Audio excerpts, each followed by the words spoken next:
Olá, boa noite. Vou dar início hoje a esse tema importante, necessário. Está todo mundo aí na expectativa. Então, para a gente iniciar o nosso tema, eu trouxe uma página que eu gostaria de ler para todos, que se chama Política Divina, de Emmanuel, pela psicografia de Chico Xavier. O discípulo sincero do Evangelho não necessita respirar o clima da política administrativa do mundo para cumprir o ministério que lhe é cometido. O governador da terra entre nós, para atender aos objetivos da política do amor, representou antes de tudo os interesses de Deus junto do coração humano, sem necessidade de portarias ou decretos, respeitáveis embora. Administrou servindo, elevou os demais, humilhando a si mesmo. Não vestiu o traje do sacerdote, nem a toga do magistrado. Amou profundamente os semelhantes, e nessa tarefa celestial e sublime, testemunhou sua grandeza. Se desejas penetrar efetivamente o templo da verdade e da fé viva, da paz e do amor com Jesus, não ouvides as plataformas do Evangelho Redentor.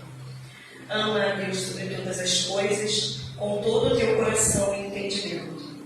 Ama o próximo como a si mesmo, cessa o egoísmo da animalidade primitiva, faz o bem aos que te fazem mal, abençoa os que te perseguem e caluniam, ora pela paz dos que te ferem, bendize os que te contrariam o coração, inclinado ao passado inferior. Reparte as alegrias do teu espírito e os dons da tua vida com os menos afortunados e mais pobres do caminho. Dissipa as trevas, fazendo brilhar a tua luz. Revela o amor que acalma as tempestades do ódio. Mantém viva a chama da esperança, onde sopra o frio do desalento. Levanta os caídos, sê a muleta benfeitora dos que se arrastam sobre aleijões morais. Combate a ignorância, acendendo lâmpadas de auxílio fraterno, sem golpes de crítica e sem gritos de condenação. Ama, compreende e perdoa sempre. Dependerás acaso de decretos humanos para colocar mãos à obra? Lembra-te de que os administradores do mundo são, na maioria das vezes, veneráveis prepostos da sabedoria imortal, amparando os potenciais econômicos, passageiros e perecíveis do mundo. Novamente, potenciais econômicos, passageiros e perecíveis do mundo. Todavia, não te esqueças das recomendações traçadas no Código da Vida Eterna, na execução das quais devemos edificar o reino divino dentro de nós mesmos. O livro Via de Luz, Emmanuel, por Francisco Cândido Xavier. Bom, falar hoje sobre esse tema, sobre política, porque somos espíritas e estamos num momento tão conturbado, né, da política nacional, do nosso país. Então, achamos prudente a gente trazer uma ótica sensata e espírita mesmo, né? Então vamos buscar as palavras de Emmanuel para dar o pontapé inicial do nosso projeto de hoje, que a gente quer passar para vocês. Inicialmente a gente tenta entender primeiro o que é política, né? Num contexto hoje atual, a gente fala em política, todo mundo pensa, política é política, lá candidato, eleição, urna eletrônica, os contextos que a gente está vivendo. Mas, na verdade, a política é uma ciência. É uma ciência de relacionamento e organização. Então, está ligada a qualquer tipo de organização. Quem nunca ouviu o termo política de boa vizinhança, né? A gente precisa estabelecer uma política de boa vizinhança com as pessoas com as quais a gente se relaciona. Quem nunca ouviu o termo, essa é a política da empresa, né? Então está muito ligado ali a determinadas regras, a determinado código de conduta que a gente tenha que tomar aí em determinadas situações e também, principalmente, na administração pública, que hoje a gente está vendo aí tão em voga. Nós somos seres políticos, nós não somos seres individuais. Precisamos do coletivo para a gente crescer, para a gente se relacionar, para a gente trocar, para a gente se opor ou compor. O filósofo Aristóteles, filósofo da Grécia Antiga, ele dizia que política era a ciência da felicidade.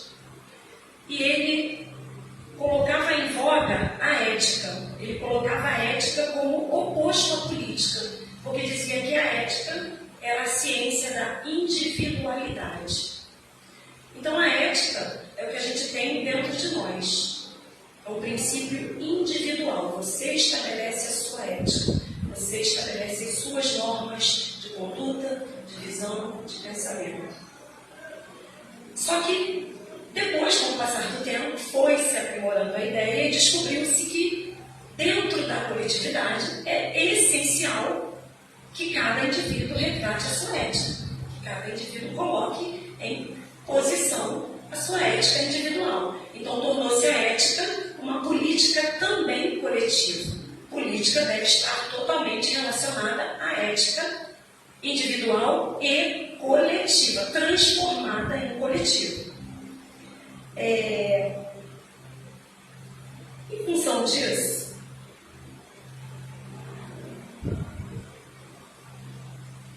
não se pode, eu acho, né, depois de uma leitura dessa, eu pensei muito como é que eu ia abordar. Eu acho que a gente não pode falar de política hoje sem falar de Jesus. Jesus, ele é o nosso modelo e guia, é a nossa base, a nossa segunda revelação. Através dele a gente veio aí, ele trouxe com a sua palavra, com seus exemplos, ele trouxe depois e descortinou para a gente tudo que a gente acredita e crê hoje. Então, a gente não pode mudar o nosso caminho falando política é uma coisa, Jesus é outra. Não. Eu acho que a gente precisa falar do modelo Jesus quando a gente fala de determinados assuntos, principalmente assuntos que a gente não está acostumado a ver dentro da casa espírita. Né? Não se fala muito em política, não se fala muito em relações, não se fala muito em os processos materiais, que a gente vai pela vertente mais evangélica. E eu acho que é necessário a gente ter essa visão. Então, assim, eu peço a todos a vibração, porque falar de vibração de todos em relação ao tema que a gente vai começar a abordar, porque falar de política hoje está sendo um processo muito difícil. Então, que todos vibremos, né, pela paz, pela concordância dos ensinamentos, pela boa interpretação de tudo que a gente vai falar hoje. O homem é um ser, a sociedade que a gente vive, o homem e a sociedade em si, que é formada pelo homem, ela é uma sociedade dual. É uma sociedade que é acostumada com a dualidade. Então, um filósofo chamado Maquiavel, ele trouxe essa relação falando sobre a dualidade. Ele estabeleceu que existia o bem e o mal, o preto e o branco, né? O claro e o escuro, o espírito e a matéria, falando sobre uma visão espírita, e a luz e a sombra. Quando a gente projeta luz e sombra, outra coisa também, um exemplo muito político atual sobre essa dualidade, a esquerda e a direita, podemos dizer assim, né? A esquerda e a direita. Quando a gente projeta esse conceito de dualidade, a gente percebe que nós somos seres duais. A gente trabalha com a luz e com a sombra o tempo todo dentro de nós. E de vez em quando, a gente assiste uma palestra, a gente está envolvido, está fazendo uma leitura, está dentro da casa, está trabalhando. Então a gente se anima, a gente entende a felicidade espiritual, entende o nosso caminho, que a gente tem que realmente evoluir, que a gente vai conseguir, coloca todas as expectativas ali. E no dia seguinte, a gente passa por uma situação onde a gente perde ele, a estribeira, a gente se aborrece, a A gente xinga, a gente grita, a gente briga e depois a gente cai em si. O importante é a gente achar que quando a gente enxerga o bem só em nós e o mal no outro, a gente está passando por uma infantilidade espiritual. Quando a gente consegue enxergar o bem e o mal em mim, em nós, a gente já está numa certa maturidade espiritual. E é isso que a doutrina quer da gente. O Espiritismo veio, não é para a gente reforçar a dualidade, luz e sombra. O Espiritismo veio para a gente transformar a sombra em luz. Através das diversas encarnações, através das diversas situações, através dos diversos momentos de luz e sombra que a gente vai passar no nosso dia a dia. Isso é um ponto principal. Isso é um ponto que é colocado até hoje, até na nossa sociedade. Porque hoje todo mundo só enxerga a sombra no outro e a luz em si. Isso é um princípio da discordância. O que acontece? Discordar do outro. O meu está certo e o seu está errado. Tudo que eu acho está certo, o que o outro acha está errado. O que eu penso é o bem, o que o outro pensa é o mal. Isso é um princípio da discordância, de infantilidade espiritual. Então a gente tem que se autoanalisar, a gente tem que começar a perceber que tipo de espírita eu estou me tornando e eu estou me posicionando em todas as situações da minha vida, até mesmo na situação nacional hoje que a gente vive em função dessa crise política que nós estamos vivendo. Será que eu vou ser espírita sensato ou eu vou ser um espírita só quando eu estou ali lendo um livro? Será que eu vou ter uma visão generalizada, transformando toda a sombra que existe em mim em luz? Ou será que eu vou reforçar a sombra que existe no mundo? Eu acho que é uma questão que a gente precisa pensar. Bom, voltando a Jesus, todo mundo já deve ter ouvido falar que Emmanuel, Chico Xavier recebeu, através da psicografia do Espírito Emmanuel, o livro Coração do Mundo, Pátria do Evangelho. Então vamos falar, né? E onde Emmanuel afirma que o Brasil é a pátria do Evangelho e é o coração do mundo. Diante de tantos países no mundo que se acham cérebros, alguém precisa ser coração. Nós já estamos na pátria do Evangelho. Então, assim, é necessário a gente honrar. Nós estamos aqui, o Brasil é a pátria do Evangelho e o coração do mundo, para ensinar o mundo a ser coração. O mundo é muito cérebro, o mundo é muito material. O Brasil também é material, mas a gente já tem ali uma preparação espiritual para essa transformação. Né? Não é à toa que o Espiritismo tem muitos, ou a maioria dos seus adeptos, aqui no Brasil. Então a gente precisa reforçar essa questão. A gente precisa trabalhar em nós sempre, a todo instante. Que espírita que eu estou sendo? Para mim e para a sociedade que eu vivo. Para mim e para os meus familiares. Para mim e para o meu trabalho, dentro ou fora da casa espírita. Todos sabem que, se vocês quiserem se aprofundar mais nesse assunto, é só procurar esse livro maravilhoso. Já li uma vez, há muito tempo, vou procurar agora novamente, para ler novamente.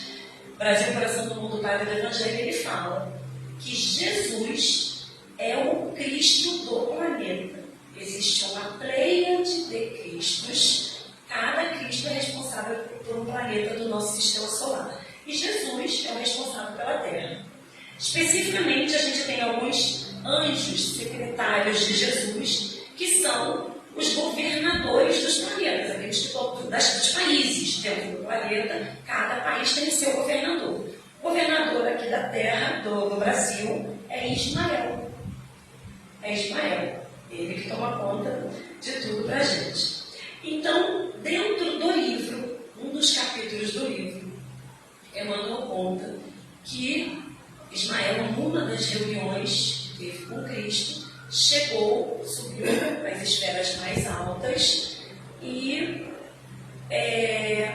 foi passar para Jesus tudo que estava acontecendo, todo o processo, né, de desenvolvimento, após a colonização, como é que estava andando, todo o processo de desenvolvimento espiritual e material do Brasil. Só que Ismael não conseguia falar. Ismael pôs-se a chorar. E Cristo, interpelando, mas o que é? Qual é o problema? E Ismael não conseguia falar. Nessa época, Ismael chorava porque era a época onde iniciava-se a escravidão no Brasil. Então, era a época onde os nossos amigos africanos estavam vindo em condições desumanas, naqueles navios negreiros, para trabalharem na terra que é a pátria do Evangelho. Ismael perguntou para Jesus: e agora, Jesus? Então é um débito grande que o Brasil tem, um estigma que nós ainda carregamos e que fazia parte, né? Faz parte agora do nosso processo evolutivo enquanto país espiritual, que a gente precisa tentar modificar. A gente já tem um grande avanço, né? Já temos aí mentes muito mais atentas a esse detalhe, que estão tentando fazer essa mudança, mas a gente precisa realmente contribuir para esta mudança.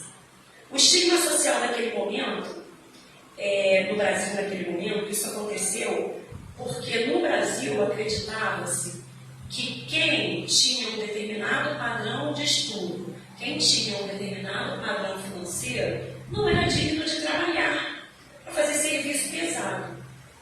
Serviços pesados tinham que ser feitos por pessoas que não valiam muita coisa, né? Ou seja, existiam pessoas superiores e outras inferiores. Eram determinados desse jeito. Será que mudou, né, gente? Será que a gente ainda consegue ver uma mudança? Um dos princípios do desenvolvimento atribuído a Jesus, que Jesus e Emmanuel retratam fielmente, é que assim, a gente não vai conseguir mudar o nosso coletivo se a gente não mudar o individual. Não adianta a gente ter política e não ter ética. Não adianta a gente só ter ética e não ter política, porque a gente não é um ser individual. Então hoje a gente deve parar para pensar. Eu acho que a palestra de hoje ela é muito autorreflexiva. Eu vou colocar aqui muitas questões que cada um de nós vai ter que ir pensando, como eu pensei muito quando eu estava preparando e separando esses temas e lendo sobre isso. Não é uma palestra que vai nos dar assim, é isso. Não, é uma palestra que vai nos dar uma abrangência de pensamentos, acredito eu. Então, hoje, se eu não mudar a mim e o meu primeiro microcosmo, que é a minha família, que é a minha relação familiar, que é dentro da minha casa, como é que eu vou ser um aditivo para mudar o mundo, ou mais especificamente o país? Como é que eu vou poder agir no coletivo se eu não consigo agir no meu individual, que é dentro da minha casa? Então tem gente que pensa assim, voltando lá às esferas escravagistas daquela época que a gente estava falando: meu filho, não. Trabalhar, meu filho, não. Não tem que trabalhar, não, porque eu dei estudo para ele. Ele tem estudo, não precisa trabalhar. Ele vai estudar, depois ele vai trabalhar lá na área dele. A minha filha, não. Para que eu vou pedir minha filha para lavar o prato dela? Que ela come? Se a gente tem 3 empregados em casa. Vou pedir. São determinados padrões de comportamento que às vezes a gente repete automaticamente e que nos remete ao nosso primitivo, que a gente precisa começar a observar, que a gente precisa observar e tentar mudar. Lembrando nítida frase que o Espiritismo veio para transformarmos sombra em luz. Transformarmos, não reforçarmos a luz e esquecermos da sombra. Nem o contrário. Transformar. A ideia é a transformação. Então, ao longo do primeiro momento, o choro de Ismael era sobre a escravidão do Brasil. Hoje ele deve chorar um pouquinho menos, mas eu acho que ele ainda chora. Segundo momento, houve um segundo momento onde Ismael chorou também, que foi na Segunda e na Terceira Guerra Mundial, que o planeta, estava todo envolto, estava envolvendo o Brasil. Foi um choro também, mas a princípio, com o decorrer dos anos, uma coisa que estava também, outro estigma que a gente carrega, e aí os mais estudiosos, sobre esse tema vão ter umas respostas mais específicas. A princípio a gente já passou aí por um período mais crítico, a gente está agora num período realmente de mudança, foco na mudança para ir no terceiro milênio. Todos nós somos responsáveis pelo ambiente que a gente vive. Seja um ambiente no templo, seja um ambiente na casa, seja um ambiente na sociedade, seja um ambiente no país. A cota que a gente tem, tudo que a gente faz está relacionado ao coletivo. Por isso somos seres políticos. Por isso que a gente não pode também falar assim, não quero saber de política não, sou espírita, não quero saber de política não. Não, política não se discute. Se discute sim. Política se discute sim. Ser espírita e gostar de política, posso? Posso. Só que a nossa vertente, a nossa base, tem que ser o Evangelho. Não adianta ser espírita na casa e ser político lá fora, igual a todo mundo é político lá fora. Em meados de 1852, vocês sabem que o nosso patrono foi político, né, gente? Bezerra de Menezes foi político. Então, em meados de 1852, houve um político chamado Eurípides de Castro, que ele perguntou a Chico, interpelando Emmanuel, que ele queria saber qual seria a posição de Emmanuel para que ele entrasse na política. Então, ele falou com Chico, com Emmanuel, que Bezerra já estava enfronhado na política, que Freitas Nobres também era um espírita muito reconhecido na política. Eram almas espíritas, eram espíritos encarnados que estavam trabalhando dentro da casa espírita e estavam à frente com mandatos políticos na sociedade. Então ele fez esse questionamento ao Chico para que pudesse ter uma resposta de Emmanuel. E eu queria que vocês ouvissem a resposta de Emmanuel. Ele diz o seguinte: outubro de 1852. Meus amigos, muita paz. Acreditamos que a nossa função dos espíritos de nos comunicar convosco será sempre a de cooperar e louvar para a vitória do bem. Nesse sentido, cabe-nos louvar quaisquer iniciativas que tenham a felicidade coletiva como meta, a real felicidade coletiva como meta. Uma vez que colaborando na melhoria do crescimento individual, devemos trabalhar e contribuir no desenvolvimento de todos. Ou seja, Emmanuel quis dizer que os espíritos superiores iriam colaborar no crescimento individual do ser, não diretamente na política. Porque quando a gente cresce individualmente, a gente transforma a política com a nossa ética espírita e verdadeira. Assim sendo, embora não seja lícito a nós, os espíritos, que nos precedam a grande viagem da verdade, a interferência indébita, as realizações de ordem política. Ou seja, não é nada a um espírito votar. Ele não pode votar. Quem vai votar? O encarnado. Então, o que ele quis dizer é que dá a César o que é de César. O espírito vai trabalhar no engrandecimento moral daquele encarnado. E aquele encarnado vai ter ética suficiente para escolher os seus governantes políticos. Admitimos que aos espíritas cristãos cabe os direitos de participar das políticas de serviços relacionados à política pública, desde que estejam com o Evangelho de Deus à sua frente. Ou seja, é um grande desafio, né? É um desafio individual e é um desafio coletivo. Para que a gente possa, né, estar à frente, para que a gente possa tentar mudar alguma coisa, primeiro, recomendações de Emmanuel, a gente tem que mudar a nós mesmos. A gente tem que se autoavaliar. A gente tem que se autopodar. A gente tem que se auto-enxergar. Porque quem não se enxerga, quem não se poda, quem não se observa, entra na vibração. Entra em qualquer vibração.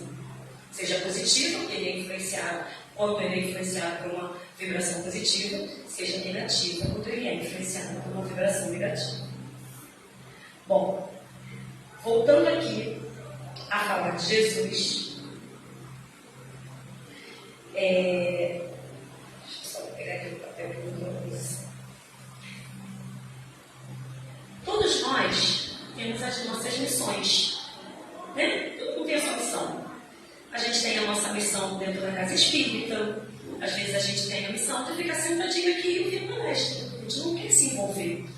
Às vezes a gente tem missões de hierarquia. A gente sabe que dentro da casa espírita, dentro de quaisquer templos, existe ali uma hierarquia. Existe aquele que precisa daquela política organizacional. Precisa ter o presidente, precisa ter o vice-presidente, o diretor disso, o diretor daquilo, como uma empresa qualquer. A diferença é que uma empresa, que a nossa empresa, o nosso serviço, é o nosso crescimento moral e a passagem da informação espírita, né? A leitura e a transformação do Evangelho, a mostra do Evangelho para quem vem nos buscar. Esse é o nosso serviço.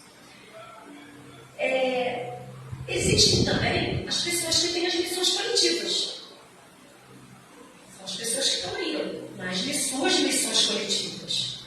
Então é importante a gente ponderar que as missões são tormentosas às vezes. Às vezes a gente tem determinado processo dentro das nossas vidas que nos atormentam por dentro, que fazem a gente nos questionar, que nos fazem repensar: o que eu estou fazendo aqui? Será que está certo? Será que é isso? Essas dúvidas, né? E as pessoas que estão envolvidas num contexto grande de administração e política pública também têm os seus tormentos. Mas será que os tormentos delas são agravados pelas nossas vibrações negativas de espíritas? Ou pelas nossas vibrações positivas de espíritas para o bem comum? É isso que eu acho que a gente tem que repensar também, né? Porque às vezes a gente vai com a maioria, a gente se empolga, a gente tem, lógico, a nossa convicção. Cada um tem que ter sim a sua convicção, cada um tem que ter o seu lado, vamos dizer assim, sem partidarismo nenhum, tá, gente? Porque a gente está falando bem genericamente, não há partidarismo dentro do centro espírita. Sem partidarismo, a gente precisa ter o nosso lado, entender, ter uma visão sensata da realidade que a gente vive, porque é o nosso país, é a nossa instituição, né? Mas a gente precisa ter a sensatez do Evangelho, que a gente precisa fazer esse diferencial, né? A gente precisa fazer esse diferencial, porque que espírita que eu vou estar sendo, né? Por isso o título, sou espírita. Posso gostar de política? Posso. Ser espírita não significa negar que a gente vive no mundo, que a gente está na Terra. A gente só não precisa ser da Terra. A gente está aprendendo a estar aqui e se despojar das coisas que não são tão necessárias são indispensáveis. Bom, quando eu falei da transformação moral, voltando a falar de Jesus, a gente volta a falar do acolhimento de Jesus quando a gente cai, né? Jesus, ele acolhe o pecador, mas ele não acolhe o pecado. Ele entende quando a gente erra. Ele sempre nos dá várias e várias e várias chances, mas ele não assina embaixo do pecado. Então, se a gente ali está martelando em cima de alguma coisa que a gente acha que está certo e talvez dentro de uma situação esteja errada, quem tem que refletir somos nós, né? A gente tem que buscar essa maturidade espiritual aí. Lembrando da passagem de Jesus aqui, eu vou contar um caso agora sobre alguns espíritos que foram políticos e que, de uma certa forma, foram políticos e que tiveram a sua redenção aqui no Brasil, gente, que é o coração do mundo e a pátria do Evangelho. Jesus já estava condenado. Jesus já estava condenado. E os espíritos, os inimigos do Evangelho, já conseguiram o que eles queriam. Eles queriam a crucificação de Jesus. Então, todas aquelas falanges de desencarnados e encarnados que já estava crucificado. Só que havia uma pessoa que, antes de falar dessa pessoa, eu vou falar que esses dois espíritos que eu vou falar, né, que tiveram essa redenção, estão ligados à crucificação de Jesus. Vou falar do Públio depois. Primeiro eu vou falar de Longinos. Já ouviram falar do espírito Longinos? Jesus já estava na cruz, já estava crucificado, já estava sofrendo, já estava doendo o corpo de carne. Só que a maldade e a crueldade não tem limites, né? Então, Longinos, que tinha uma lança, foi lá e enfiou a lança em Jesus, porque a maldade e a crueldade não tem limites. Depois dessa passagem, Jesus encontrou com Longinos séculos e séculos depois e falou assim: Longinos, você quer fechar a conta? Vamos encerrar aqui nossa dívida? Vamos terminar, partir e iniciar uma nova vida? Quero sim, Jesus. Pois é.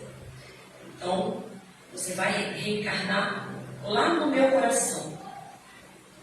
Eu tive 2 cruzes na terra. Uma cruz foi a de madeira. A segunda cruz é de estrelas. E eu deixei essa cruz de estrelas lá no coração do mundo, na pátria do Evangelho, que é o Cruzeiro do Sul. São as estrelas que a gente vê em formato de cruz. Então, Jesus está fincado aqui na nossa terra. E Longinos aceitou a proposta. Você vai ser o imperador do Brasil. Isso tudo está no livro Brasil, Coração do Mundo, Pátria do Evangelho, tá, gente? Você vai ser o imperador do Brasil. Vocês viram que desde 5 anos, Dom Pedro II virou imperador? Não foi à toa, né? Ele tinha muitos resgates. Então ele virou imperador do Brasil, não foi reconhecido por muitos, era uma pessoa muito sensata, muito estudiosa, muito inteligente, mas até pouco tempo não era tão considerado como uma figura tão importante para o Brasil. Depois desse desencarne, não adiantou, ele não conseguiu a sua redenção em relação ao que ele tinha, ao seu karma ali dentro da sua trajetória, seu crescimento espiritual. E ele ainda veio com Manuel da Nóbrega e depois com Fabiano de Cristo. E agora ele governa o Brasil junto de Jesus e de Ismael. Segundo caso foi Públio Lentulus. Já ouviram falar? Públio Lentulus, há 2000 anos, Paulo Estevão. Públio Lentulus era um senador romano. Ele tinha nas mãos o de impedir a crucificação de Jesus. Ele tinha as mãos. Ele era o chefe de Pilatos. Se ele falasse assim, Pilatos, para tudo, não crucifica. Pilatos não crucifica. Mas ele não o fez.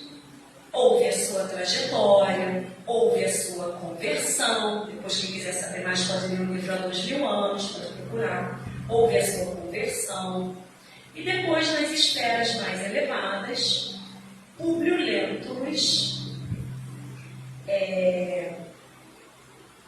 voltou ao Brasil, na época da colonização, como José de Anchieta, para ajudar a catequizar as crianças do coração do mundo e da pátria do Evangelho. Não obstante, logo depois, ele é o espírito que assessorou e o guia espiritual de Francisco Cândido Xavier. Públio Lentulus foi Emmanuel. E ele não impediu a disseminação do Evangelho naquela época, porque ele não impediu a crucificação de Jesus.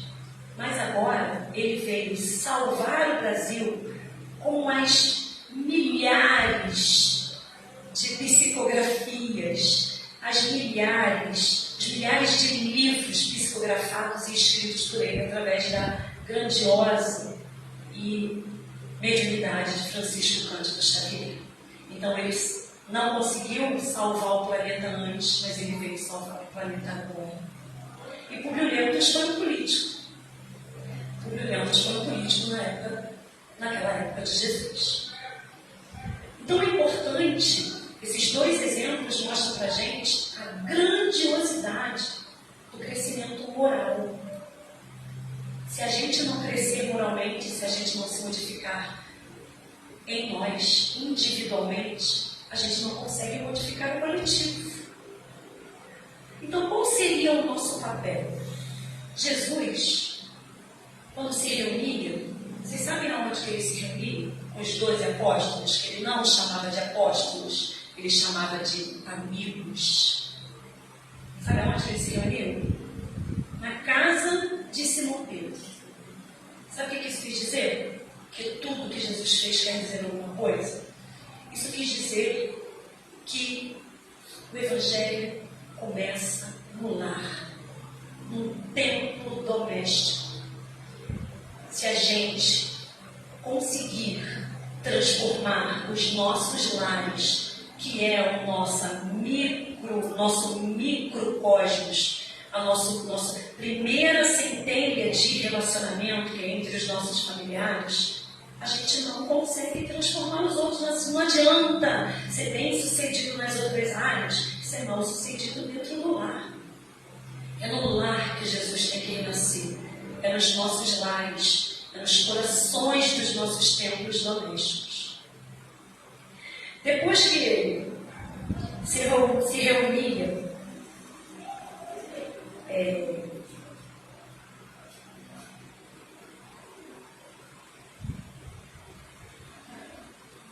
como eu estava falando aqui do lar, né? Me perdi aqui por causa da ordem. Se a gente não se transforma,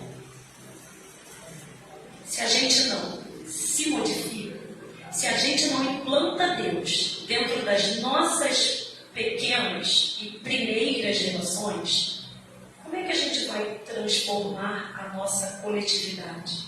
Como é que a gente vai transformar a relação que a gente tem no templo religioso? Como é que a gente vai transformar a relação que a gente tem no templo profissional? Como é que a gente vai transformar a relação que a gente tem na nação?